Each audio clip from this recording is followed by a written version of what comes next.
version. Next, enter a job title in the quick search box. Click on an occupational title from the list of occupational categories. The site will then bring you to a report page. This will give you that NOC number as well as a general overview of this career in Canada.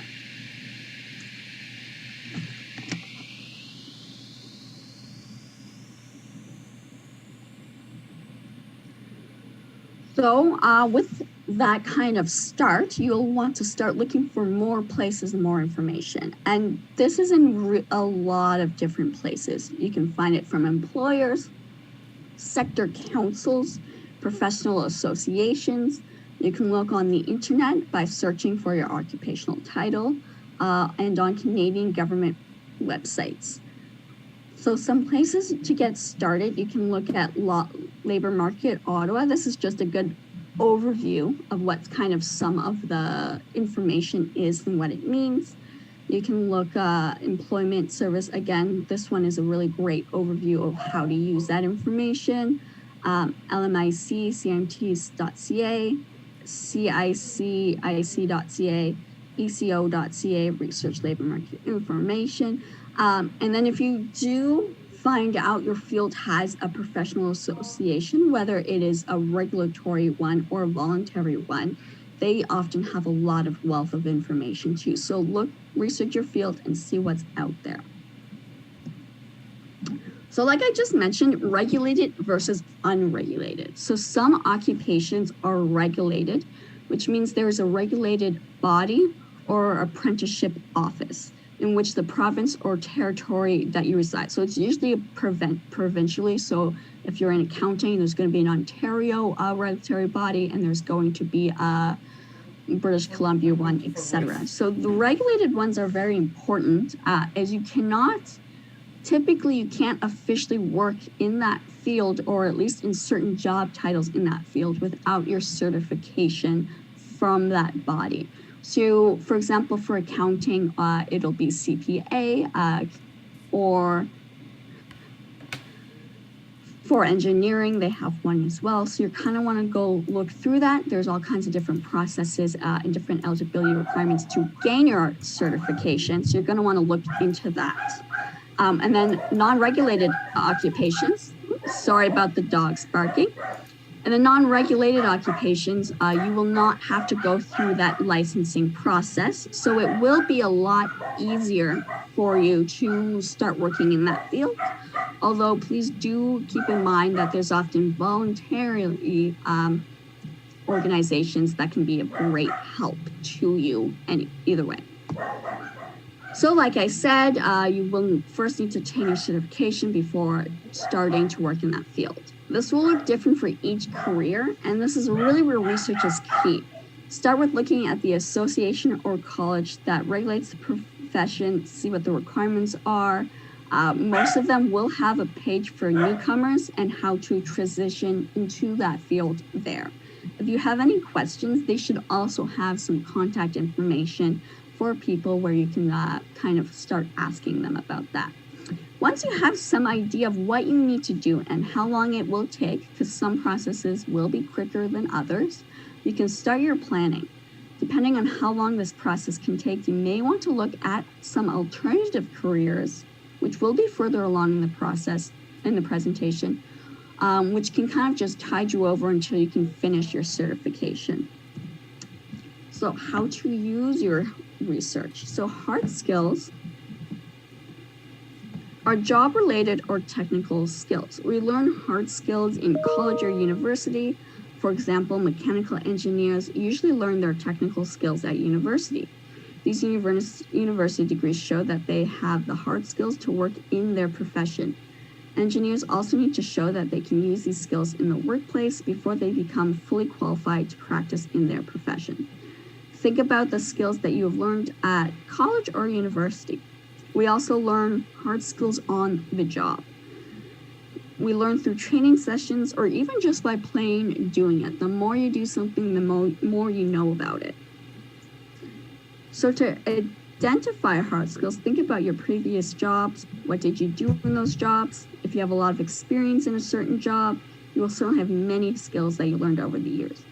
You will want to gather a list of these hard skills because you will be using them on resumes, cover letters, interviews, etc. to showcase your experience, and honestly will be very useful in helping you guide your own career here in Canada. For example, do you have skills that might experience that isn't really as common here in Canada, or is it experience that very much is common and is recognized a lot by employers? So that kind of thing. And now there is soft skills, which is a little bit trickier than hard skills, I find, as they are related to how you organize yourself and how you work and communicate with others. These are not skills that you usually learn in school, but they are personal strengths, qualities, or attitudes that you learn over time. In other words, these are skills that can't really be taught fully. So soft skills might include writing emails, reports, business letters, and other documents. So not just your writing ability, but how you write. Is it, are you very terse and blunt in your emails, or are you really reaching out to people? So they could include reading and understanding information, like words, graphs, charts, and diagrams. So how you interpret that kind of information. And it also can include speaking, so reporting to a group, making a speech, giving a presentation like this one, answering questions or asking questions, which we will be experiencing at the end of this presentation. So to really keep in mind, Canada very much likes and wants these soft skills, as they are not as trainable as hard skills, and they give employees a really great foundation for employers to build on. So this is definitely very much a part of Canadian work culture, and it is an expectation here. So you will want to gather a list of any soft skills. Like for the hard skills, you will be using them on resumes, cover letters, interviews, etc. So transferable skills. These are very important skills, and that will be especially useful while you transition here in Canada. So it's possible to develop a hard or soft skill in one job and then use it again in a completely different field. So when you do this, the skill is called a transferable skill. For example, maybe you develop some customer service skills in a new job as a customer representative in a bank. For example, if you develop customer service skills by working in a coffee shop, you could use these same customer service skills in a new job, such as one as a customer representative in a bank. In other words, you can transfer or carry over this skill from one workplace to another. Think of transferable skills as the hard or soft skills you possess that can apply to job opportunities in any number of fields. You can then word these skills in the most relevant way to the job that you may be applying for. For example, say you work in a restaurant and now want to do customer service. You can talk about how you worked with customers, solved problems. Maybe some customers had an issue with their food, so you were able to smooth that over and make sure they were happy in the end. These are all great experience that a lot of employers would be very interested in having. So you're going to want to look at your current skills with the information you have learned from your research. See what could be transferable to other fields. Look at job search websites, and you can always search these key skills and see what comes up. You may find many options. You can also kind of use some keywords from your own career. For example, if you're in banking, you can look up various finance and customer service positions, and you can see if there's any that might be relevant to you. So, as part of this, you want to be identify accomplishments.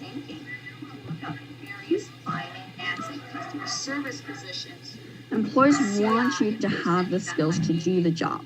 They also want to know how you have used or applied your skills. They will be very interested in your contributions to past employers. As a job seeker in Canada, you will need to be comfortable talking about these accomplishments to potential employers. So as part of that, you need to practice self-promotion. I know it's a little awkward to always do that, but you really do need to. You need to practice talking about your accomplishments, and don't be afraid to really sell yourself. That is what's expected, and it can really help you quite a bit. You want to show the employer that you have confidence in your ability to do the job. You want to talk about accomplishments that are important to the employer. So you want to really look back and see what accomplishments you have that will be most interesting to that employer. And remember, think about your transferable skills and see, even if it's something completely different, see how you can frame that in a way that's relevant to that employer. Of course, do not exaggerate. If you're part of a team that designs something, make sure to give credit to the team instead of just saying I. Remember, most Canadian employers want and value teamwork. Of course, saying that, don't under-exaggerate, because if you were in charge of something, you can say so.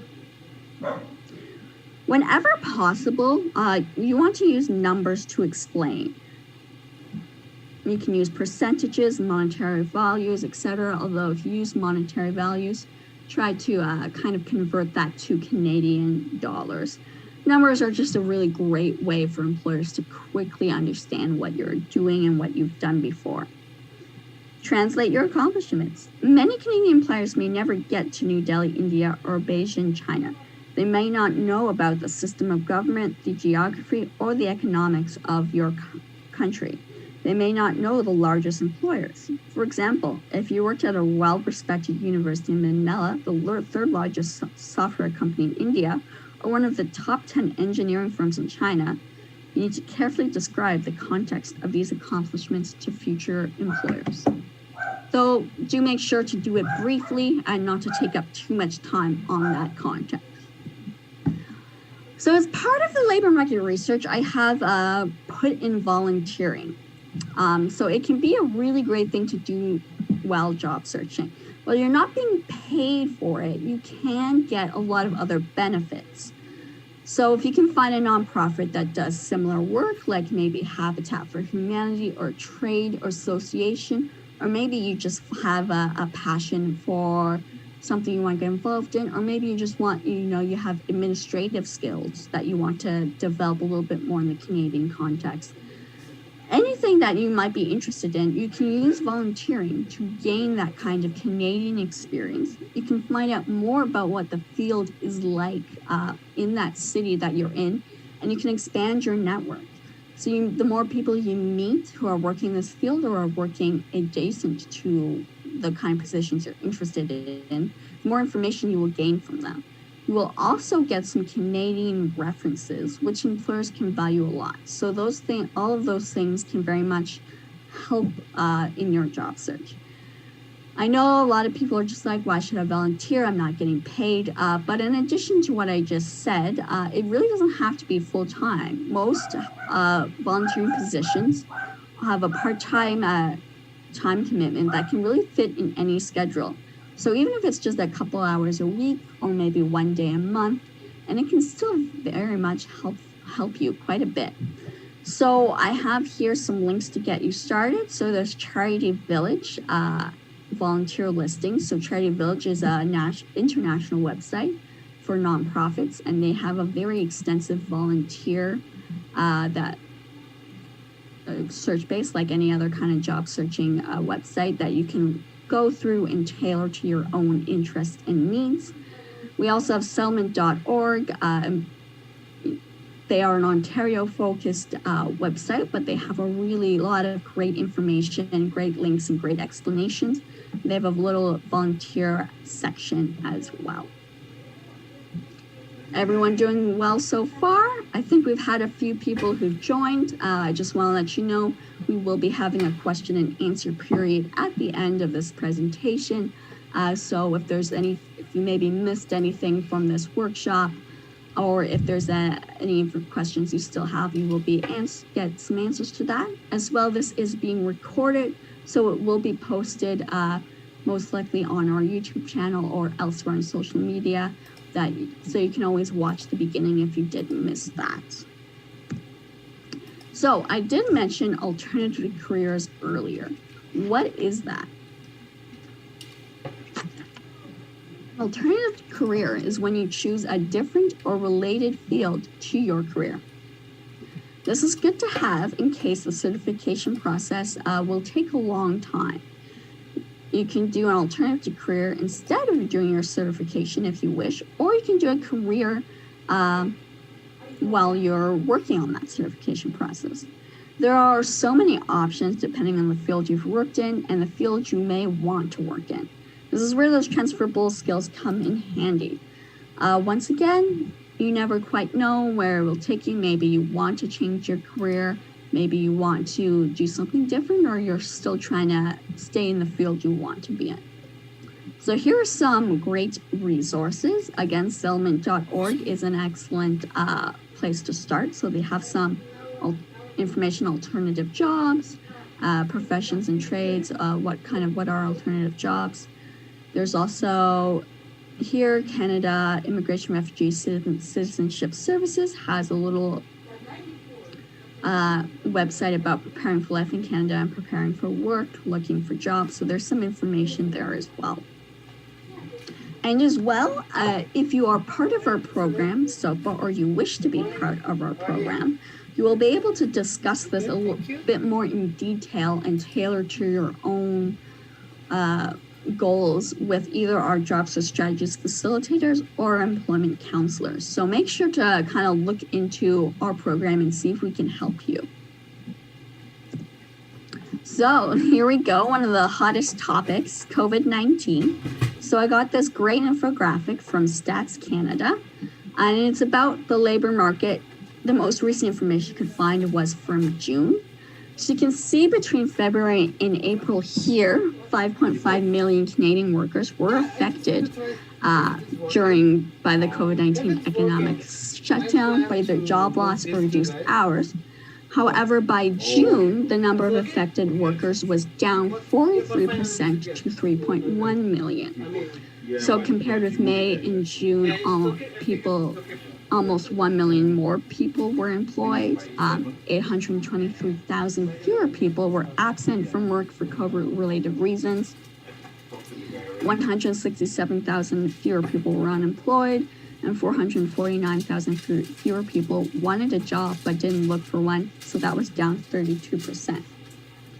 So all that is showing you is that COVID-19 is definitely still affecting the labor market here in Canada and has affected it, but we're on our way back up. So even though it may be a little bit daunting, do know that there's certainly still a lot of work that you can do here in Canada.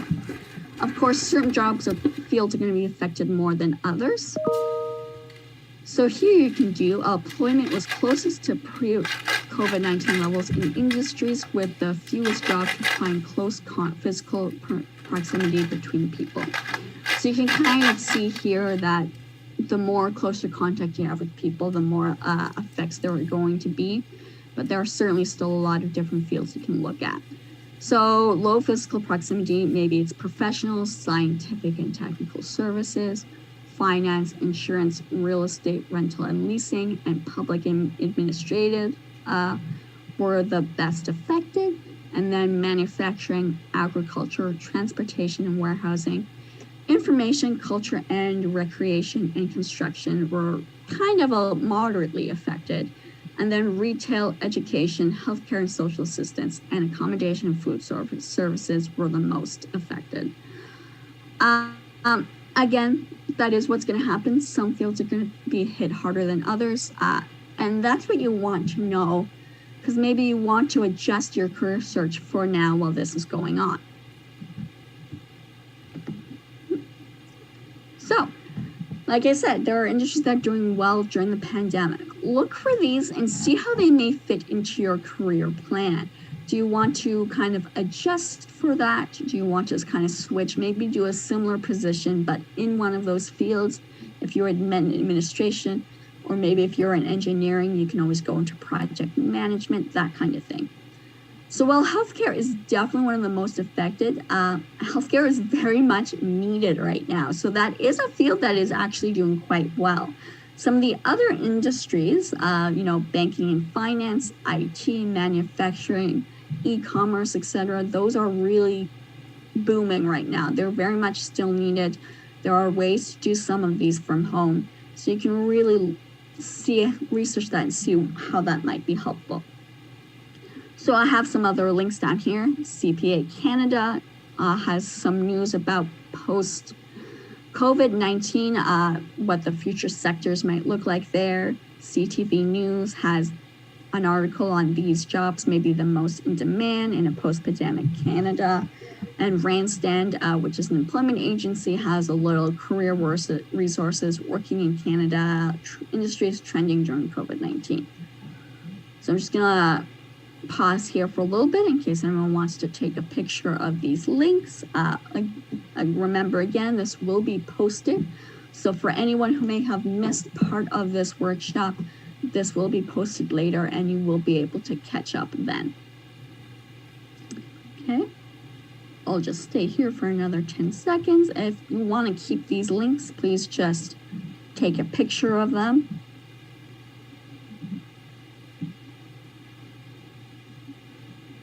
Okay. So now I think what everyone's been waiting for, it is time for the question and answer period. So if you have any questions, please just type them out in the text box. And Elmira, who is one of my coworkers, is here today and she'll be reading that out, okay?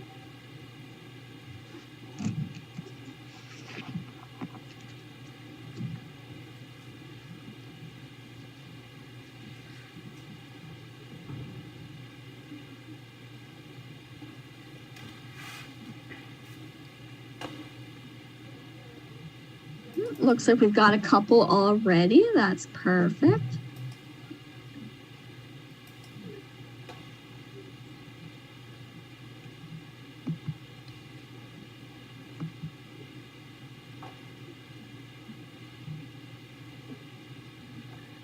Okay, so we don't have too many questions yet. The links, the presentation will be posted later on. We will see if we can post some of the links later. We'll have to kind of see how that goes, but if possible, we'll send that out. Otherwise, the presentation will be posted publicly and you can look at the links that way yourself. Anything else? Hello, everyone. So I have a question from Vanessa Fernandez. She's asking, is now the right time to come to Canada amidst this pandemic, or can we opt for a post-winter? So I can repeat the last part of that? Sure, I can repeat the whole question again. Is now the right time to come to Canada amidst this pandemic, or can we opt for a post-winter? So that's a really great question. And honestly, I can't fully answer that because it's going to be different for everyone. And that's what I really like about this workshop, because you want to do your research. Is your field doing well during the pandemic? If it is, maybe you are going to want to come a little bit quicker. If it's not, maybe you want to come a little bit later. If you're able to postpone and you feel like that would be a better option for you, maybe you should do that. So it's really going to depend so much on your family, on what the career is like going in Canada, how the place that you want to arrive in is doing. So that's really where that research is going to come in handy.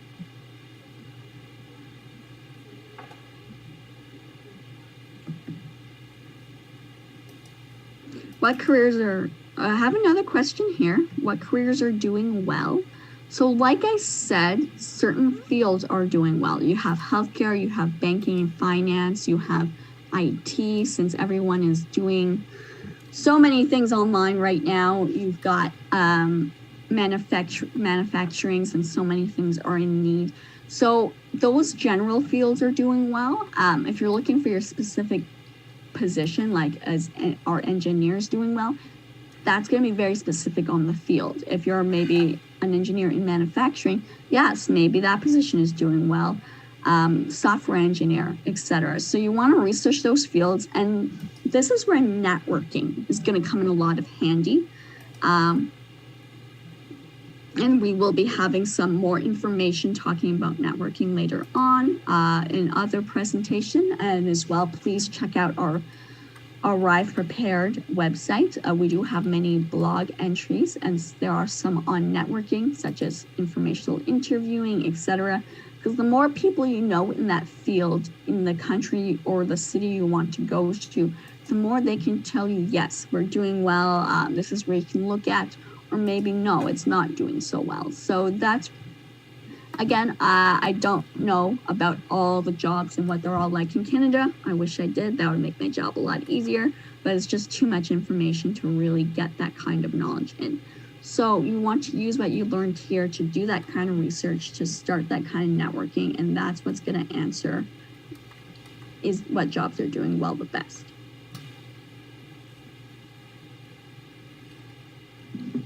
I have another question from one of our participants. Peggy is asking, what are other methods to do market research besides job bank? So I chose, there was a few links that I showed earlier in the presentation. Let's see, I can probably go back to them.